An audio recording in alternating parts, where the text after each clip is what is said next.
Hi, I'm Gary Lane. And I'm Larry Lane. And welcome to Meet the Biz.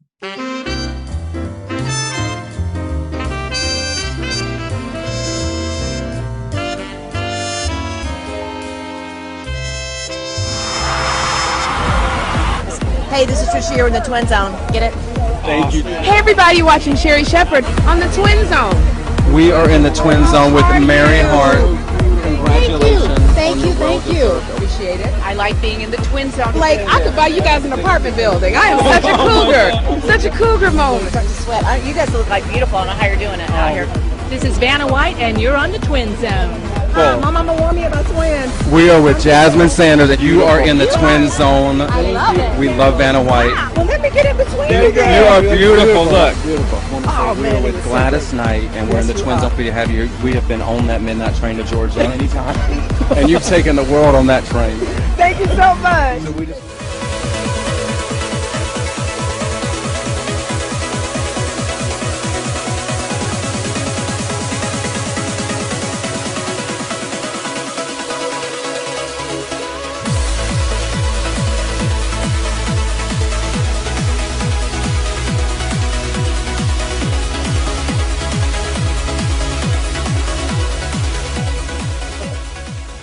Gonna have fun today because yes we are, because we have Gary and Larry here, and I'm just gonna get off of me and do the gallery. There they are. Hi. Hello, everybody. It's been too long. I know we're all on lockdown and trapped away from the world right now. I know, but it's good. How are you doing? I'm doing okay. I'm this thing is keeping me sane, so to say. You're zooming us in, so we appreciate it. I wish Jerry was here. We love Jerry, so we'd love to have her in. Well, that's how I met you, right? Yes, Jerry Jewell. I mean, she keeps me breathing. I mean, she really She's is. so good. I'm loving her because we loved her book anyway, but hearing her read her book is amazing. It's even better. We watch it every day. I know, right? And how I love how she like gets off the book and starts talking to her cat. That's the fun of it. What? That's the fun of it. I know, right? That's the best part. So tell me, the Twinzzone. Yes. So I actually started with a company called Pop Rap, like a media outlet, and I would just go on all these red carpet things, and he would come with me, and everybody would always notice, oh my God, you got a twin. And I was like, yeah, he's my lighting guy, and I'd always make a joke, but then it just kind of turned into, why are we doing that? Why don't we start Twinzzone? And then we're both doing the interviews. So we came up with the logo, and the rest is history. Yeah, I mean, we've had fun, and because we're twins, we're always comfortable. I think the only person that would makes us nervous we interview her is Dolly. But we've interviewed, Eva Longoria, Glenn Close, anybody like that doesn't make us nervous. Most of them have never been interviewed by twins, so they're automatically having fun with it. Yeah, they're twinterview. Yeah, it's a twinterview. Well, your so-called package. You know how to package yourself. Yes, and we've always been able to brand ourselves. The twin thing makes us unique. We always tell people there's something about you that makes you unique. You've got to find out what that is and use that to chase after your dreams and pursue your dreams and never give up on your dreams. Ours is being twins, so we definitely use it. And we step on each other a lot. All the time. We'll step on a line, but we keep going. When you first said that, I saw a foot on somebody's head. Yes. Oh my God. What is a memory that each of you have, the first memory that you could remember about your brother? I think my first memory was my mom. Well, I remember a little bit, but I locked him in the dryer. So I actually had pushed him in the dryer. And when my mom came in, I was on the dryer hitting the buttons. And I don't know how. Trying to turn me on. I was trying to spin him because I knew something made it go. But she just thought I was just playing on the dryer. And then she heard him knocking, trying to get out. And then she grabbed me and spanked me. But yeah, that was back when you could spank your child for doing something wrong. And putting me in the dryer and trying to turn me on definitely warranted a spanking. Yeah. Oh my God. And mine would probably be, I don't really remember it, but I know it's the coming home from the hospital story where I was crying nonstop. And my mom, my grandmothers, no one could figure out what was wrong with me. And so my dad was like, well, you know what I'm going to do? I'm going to call the hospital. So he called the hospital and was asking, was everything all right with me today? And someone thought to ask the nurses, well, who fed Larry today? And both nurses raised their hand. So who fed Gary? Nobody. So I was starving to death. So that was probably my first memory that I have to fight for things. And now you go to therapy for eating disorders. And that, no, not that bad, but yeah, so it was a good memory. Yeah, no, those are amazing. You know, I just thought of that, you know, before I came on the show, and I said, that was a good question, Barbara Walters. Absolutely. Thank you. What is your, I mean, you have interviewed so many people, and I'm excited to hear, so you still get nervous interviewing Dolly? We still get nervous. There's just something about her. She's just like such a presence. And we've met her. We've had photos with her. We've interviewed her for this new documentary. She's right there on Life. Look at her. Yep. Bigger than life. But there's just something about it. She's just so glowing and just so warm. She's a presence. She's a presence, and you feel it. But I would probably say, other than her, the best interview I love, we got Glenn Close last year at the Critics' Choice Awards when she was up for The Wife, and she was just everywhere. So we had like such a great interview because she had done the speech at the Golden Globes about her mom, and it was just an amazing speech. So we brought up the speech, and she goes, we have to call our moms and love our moms. And then at the end, I'll let you tell the tagline, because at the end we always get them to say, this is so and so in the Twinzone. So we get them to always say, this is so and so in the Twinzone, because it's just part of our catch. Yeah. And so she goes, Oscar winner, she goes, this is Glenn Close in the time zone. And you can't correct her. You can't correct her because she's Glenn Close. So we just forever have that memory. So. Well, maybe it was a subliminal something about time and space. It was good. We still took the interview, and she didn't stop for a lot of people. So the fact that that's another thing, because we're twins. We've had Angela Bassett, Eva Longoria. We watched them coming down the line, and they'll just be dodging people because they might not be going to do a lot of media. And then we get them with that Southern twin thing, and they come right over. Oh, twins. So, but Dolly to this day still calls us the Twinny Zone. The Twinny Zone. Yeah, she goes, oh, it's the Twinny Zone. Yeah, because we got her in London for the opening of the 9 to 5 musical over there. And she goes, oh, here's my Twinny Zone all the way across the pond. So. And your heart goes like this. Oh, yeah. And then she told us happy birthday on camera. So there's just certain moments with her that are just, you know, blessings. And she's part of this new documentary we're working on. So we just couldn't have dreamed it. Right. Well, talking about that documentary, that was one of my favorite movies growing up. Everybody. It was like one of our first movies that we remember. Yeah, really. And what about 9 to 5 sort of went, hi, guys? Well, I just think, like everybody else, for one, we've never seen women carrying a picture. So we remember knowing that this was all women in this movie, and then every once in a while this guy would float in that they were chaining up from the ceiling and dumping in the trunk.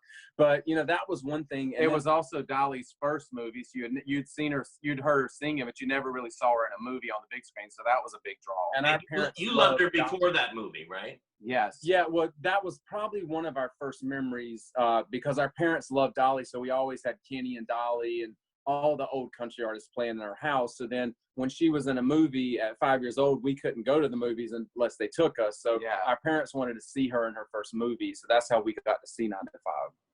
Oh, I love that. I love it. Our mom would probably say, don't tell people we took you to see that movie at 5 years old, because it's got some storylines in there that might not be for 5-year-olds, but we enjoyed it. Well, I think I went to Saturday Night Fever at 11. So there you go. Guessing. We saw the Blue Lagoon about 13. Ah. Yeah, that's part of the documentary, is because in that movie in 1980, Jane Fonda created the idea, and they hit on a lot of things like equal pay for women, sexual harassment in the workplace, a lot of things that were not in the mainstream, and sexual harassment wasn't even defined when that movie came out.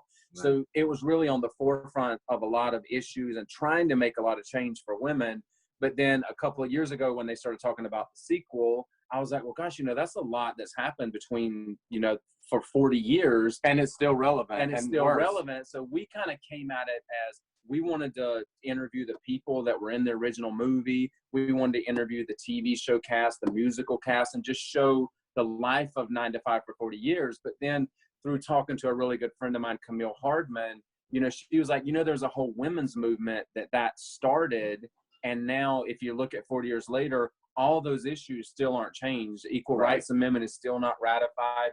They still don't have equal job advancement. There's still plenty of sexual harassment. So all of these issues, it's turned into now a movement piece. And we've got everybody involved. We've interviewed all of the musical cast, including Allison Janney. We recorded the TV cast, which had Rita Moreno, which she's an EGOT, and she played Violet Newstead. And then we've interviewed all the originals. And it's the 40-year anniversary, and it's the 100-year anniversary this year that the women got the right to vote. So there's just a lot of signs that pointed to yes. Well, I saw the trailer, and it looks amazing. Oh my gosh, I wish you could see it now, because that was just like a pit sizzle. So now we've got Jane in there, Jane Fonda. We just got our interview with Dabney Coleman before COVID shut the world down. At the end of February. Now our new trailer will have Dabney in there. So we're so excited to have the 4 originals in there. I love it. I love it. So, and we're working at it. Well, you guys are so brilliant. I mean, you started off modeling, acting. Is that Fear Factor, reality? We want a lot of reality shows to pay our rent. We risk and Wipeout. our lives, wipe out, Fear Factor to pay our rent. Were you like in high school? Did you? Did you do baseball and we played basketball? We were really heavy in high school. We were like 230 pounds, so the most we could do was basketball. But we didn't really do too many sports. But then when we did try to get into the modeling and stuff, we started trying to work out and working on ourselves. So that helped us a lot. But now we really love making the documentaries. We love doing the Twinzzone. So we found 2 really good niches that we love. So this downtime right here with COVID, we've been editing and very productive. Well, the way you do documentaries, because I saw, I believe your first one, Hollywood to Dollywood. Yes. Like, okay, let's go. You go into a movie, you don't know what to expect. And afterwards, I was speechless afterwards because it's so good. Whenever I go to a movie and I can't speak after, I know that it really affected me. And you came with Jerry. I did. Yes. I remember, because we always would do the Q&As, and it was always great when we had friends and family, people in the audience that we knew. Because, when you and Jerry were there and you don't know what to expect. And then, you've had a lot of those friends that invite you to something. You're like, oh, God, here we go. But so then when our friends come up and they're like, oh, my God, I was so happy with it. It was such a journey. And wait a minute. Well, the funny thing was we premiered at Outfest here in L.A. and it sold out, like 600 seats. It was in the big DGA theater. So we sold it out. So Leslie Jordan was there and a couple of people that were in it. Beth Grant was there.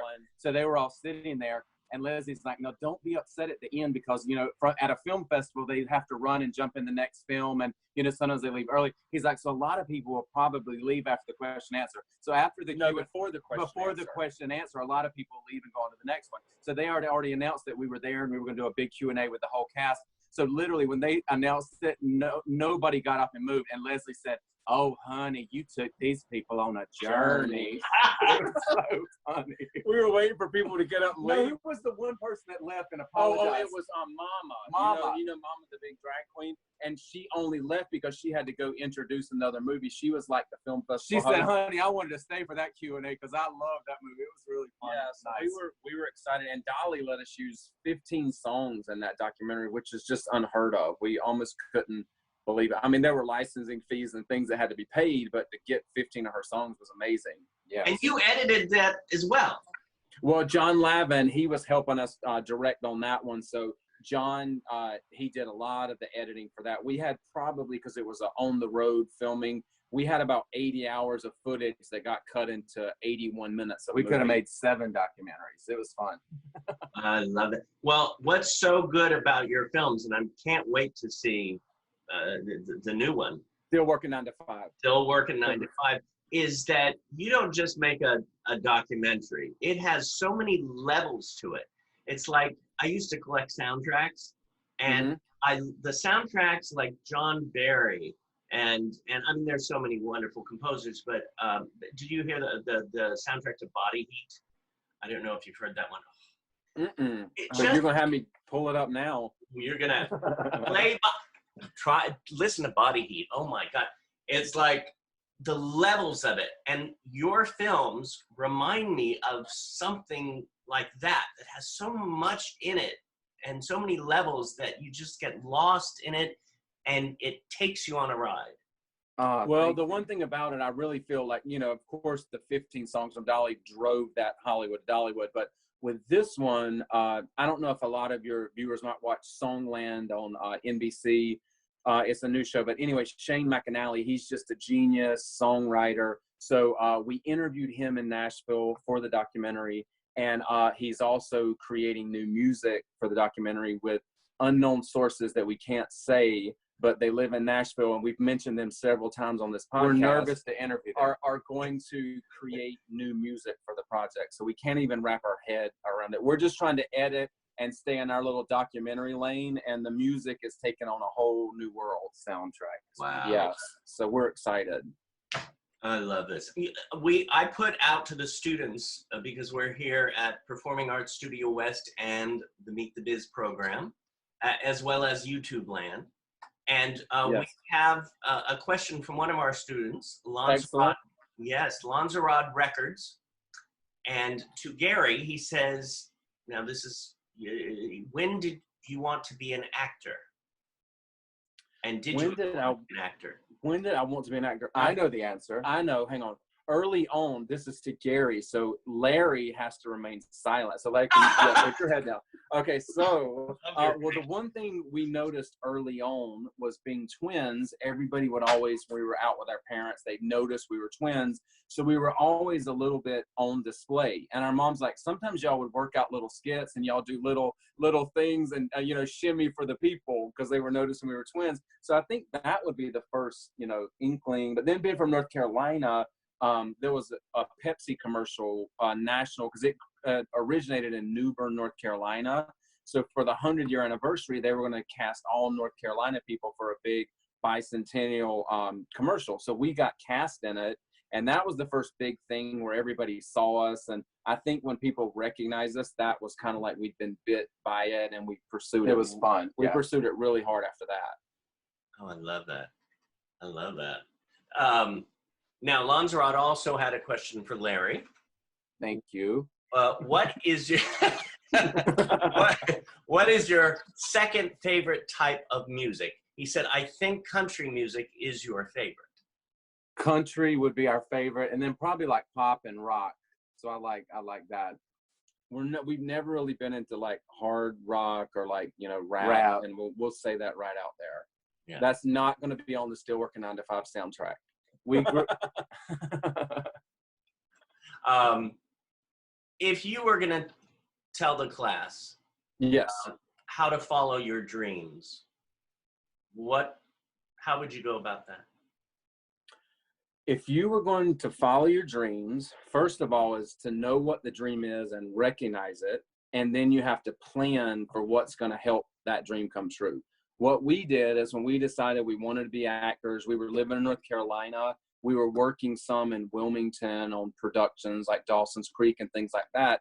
But we had to move, and that's a hard thing to have to leave your family that you've grown up with. And we went up to New York for a year and a half. And by doing that, we got on a film called Zoolander, and Ben Stiller created characters for us, which actually got us into the union, which is not easy to do. So we had made. We were with Mr. Steve Wishnoff, who is a fellow friend, on Zoolander, and we worked on overnights for like 2 weeks in New York, right on the harbor. And we actually got in that movie with Steve, and we got featured and got SAG. So we were there with him. Back to the question, I would say you have to make some sacrifices. He's totally trying to derail me, but I'm staying here for the class. So you have to make some sacrifices. It's not always easy. but you have to just really focus on it, plan for it, and lay it out, and it's going to make it a lot better. May I share, brother? Yes, you may, Larry. I would also say, you know, even if your dream, if you have to put it on pause, always remember your dream. And a lot of people get discouraged. They're like, oh, I have to go get a job. I'm never going to make it. Just always keep it in your mind and always just keep focusing on it. And even if you have to go back to it, it'll be there for you. I agree. I concur. Okay, Larry, what is your biggest joy? I think my biggest joy would be just, you know, taking care of our mom, being able to be blessed and help our mom right now because she's in North Carolina, and just, you know, be with our family, being able to travel. And we've gotten very lucky. We've done great things, but we've gotten to see the world. And I just love that. I love just being alive. I love being active. I love getting up in the morning and making your day valuable. Gary, what is your biggest joy? He scooped me. Well, I'm going to say, you know, as far as the filmmaking and like what you said about how when you and Jerry came to Hollywood to Dollywood. So to me, like creating things like that people find inspiration and can relate to their own story, putting that out into the world is things that I really enjoy. That's my joy. And I'm really feeling like this new project, and like I said, we're editing nonstop, and it's really going to be ready to hit when everything gets back to normal.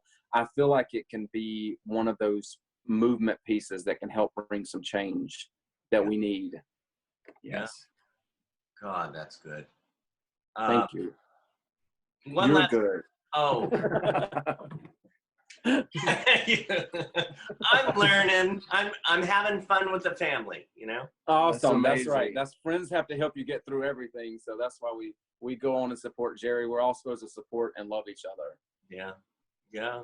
You know, and I can't wait till we all are finished and all out of this COVID thing so we can all have one big group hug. Yes, we need a big like barbecue afterwards. And a big movie night. We need to all go back to the movies. Yeah. Yeah. Last question. Okay. We'll start with you this time, Gary. Thank you. Save the best for last. I have to say, whenever I see you guys, it reminds me, not that I have to be reminded that I have a brother, but it reminds me how special and important it is to have that special bond. And I feel so lucky. So when I see the two of you, I always think of my brother. So thank you. I know you didn't do it, anything, but just, you know what I'm saying about that. Yeah, we have to get along. We live together, we work together. We have an older brother and he's in North Carolina. So, you know, we love our brother. We're my three sons and we've always got along, and you kind of have to, and not everybody does, but you know, you don't get that blessing that often in your life. So you really should reach out and embrace those people if you're not talking right now. And, you know, because you can be a support system, especially later in life. Yeah. Yeah. Brothers, sisters. Yeah. Family. Gary, your biggest dream? My biggest dream is to continue to make documentary films and hopefully one day win an award for them, because then I will know that a lot more people will see that project. Larry, your biggest dream? I would say right now is, again, just keep taking care of our mom. But I think right now with what we're working on, I think my biggest dream, or one of them, would be on the bucket list, because Dolly's never gotten an Oscar, and I know she's going to write a great song for us. So if that song could get nominated and she win, that would be a massive dream, because we'd be right there to see it. But again, we're not allowed to say her name yet and what she's doing. So allegedly, Kathy Griffin. Well, yeah. Thank you both. You're welcome. Thank you. Oh my gosh, you're the best, David. We appreciate you so much, always.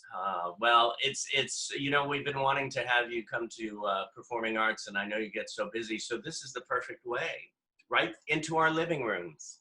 Yes, and to the class we say, chase your dreams and never give up on your dreams. And congratulations to you, because this is absolutely amazing. So it's gonna mean a lot.